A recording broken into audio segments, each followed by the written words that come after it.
गाजियाबाद के इंदिरापुरम स्थित posh high rise society गौर green Avenue में बुधवार सुबह उस समय दहशत फैल गई जब सोसाइटी के एक टावर में अचानक भीषण आग लग गई और कुछ ही मिनटों में कई मंजिलें आग की लपटों से घिर गईं। जानकारी के अनुसार आग टावर के एक ऊपरी फ्लोर पर स्थित फ्लैट से शुरू हुई और देखते ही देखते इतनी तेजी से फैली कि आसपास के कई फ्लैट इसकी चपेट में आ गए। प्रत्यक्षदर्शियों के मुताबिक पहले धुआं उठता दिखाई दिया, लेकिन कुछ ही देर में तेज धमाकों जैसी आवाजें आने लगीं और फिर आग ने विकराल रूप ले लिया।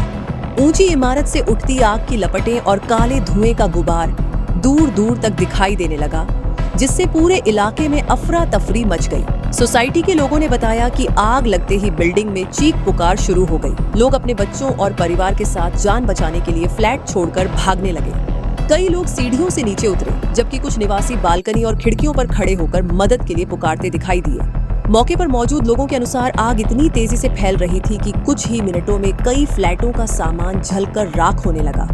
इसी सोसाइटी में रहने वाले वरिष्ठ पत्रकार अजीत अंजुम ने भी इस हादसे का आंखों देखा हाल साझा किया और बताया कि आग बेहद खौफनाक थी। कुछ फ्लैट पूरी तरह आग के गोले में बदल गए थे और हालात इतने खराब थे कि लोग सिर्फ अपनी जान बचाकर बाहर निकल पाए। उन्होंने घटना के वीडियो भी साझा किए, जिनमें साफ दिखाई दे रहा है कि कैसे आग एक मंजिल से दूसरी मंजिल तक फैलती चली गई। वीडियो वायरल होने के बाद पूरे एनसीआर में इस घटना की चर्चा शुरू हो गई। सूचना मिलते ही दमकल विभाग की कई गाड़ियां मौके पर पहुंची और फायर ब्रिगेड की टीम ने तुरंत रेस्क्यू ऑपरेशन शुरू किया। आग ऊपरी मंजिलों पर होने के कारण दमकल कर्मियों को काफी कठिनाई का सामना करना पड़ा। कई घंटों की मशक्कत के बाद आग पर काबू पाया गया।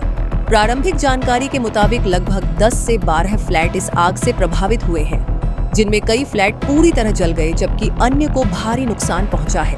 हालांकि राहत की बात यह रही कि समय रहते अधिकतर लोगों को बाहर निकाल लिया गया, इसीलिए अब तक किसी बड़ी जनहानि की पुष्टि नहीं हुई है। कुछ लोगों को धुएं के कारण सांस लेने में तकलीफ हुई, जिन्हें प्राथमिक उपचार दिया गया।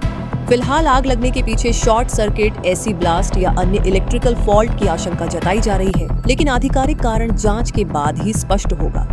प्रशासन ने घटना की जांच शुरू कर दी है और फायर विभाग यह भी जांच कर रहा है कि सोसाइटी का फायर सेफ्टी सिस्टम उस समय सही तरीके से काम कर रहा था या नहीं। इस घटना के बाद निवासियों ने बिल्डिंग मैनेजमेंट और सुरक्षा इंतजामों पर गंभीर सवाल उठाए हैं। आज सुबह लगभग 8:50 में फायर स्टेशन वैशाली को सूचना प्राप्त हुई। गौर ग्रीन एवेन्यू इंदिरापुरम में फ्लैटों में आग लगी हुई है। तत्काल हमारी 5 गाड़ी वैशाली से, साथ ही हाइड्रोलिक और अन्य गाड़ियां नोएडा, नगर कोतवाली, साहिवाल से घटनास्थल बिताई। कुल लगभग 12 से 14 गाड़ियां घटनास्थल पर मौजूद है और इस समय आग बुझाने की कार्रवाई प्रचलित है। आग में कुछ लोग फंसे हुए थे, जिनको सुरक्षित बाहर निकाला गया। साथ ही एक बुजुर्ग व्यक्ति जो ऑक्सीजन पे थे, उनको स्ट्रेचर की माध्यम से फायर टीम ने सुरक्षित नीचे उतारा। इस समय जो है टॉप फ्लोर पे और कुछ लगभग 7 से 8 फ्लोरों में आग फैल चुकी थी, जिसको काबू कर लिया गया है। आग बुझाने की कार्रवाई निरंतर जारी है और इसको हम जल्दी काबू कर लेंगे। लोगों का कहना है कि अगर फायर सेफ्टी सिस्टम पूरी तरह एक्टिव होता तो आग को शुरुआती चरण में ही रोका जा सकता था। यह हादसा एक बार फिर एनसीआर की हाई राइज सोसाइटियों में फायर सेफ्टी व्यवस्था की पोल खोलता नजर आ रहा है। लगातार हो रही ऐसी घटनाओं के बावजूद कई सोसाइटियों में सुरक्षा मानकों का पालन केवल कागजों तक सीमित रह जाता है। गाजियाबाद जैसे तेजी से विकसित हो रहे शहरी क्षेत्रों में हाई राइज बिल्डिंग्स की संख्या बढ़ रही है, लेकिन उसी अनुपात में सुरक्षा व्यवस्था मजबूत नहीं हो रही। गौर ग्रीन एवेन्यू की यह आग सिर्फ एक हादसा नहीं, बल्कि शहरी सुरक्षा व्यवस्थाओं पर बड़ा सवाल है कि क्या लाखों रुपए देकर फ्लैट खरीदने वाले लोग वास्तव में सुरक्षित हैं, या फिर वे सिर्फ कंक्रीट के ऐसे टावरों में रह रहे हैं जहां एक चिंगारी पूरी जिंदगी तबाह कर सकती है।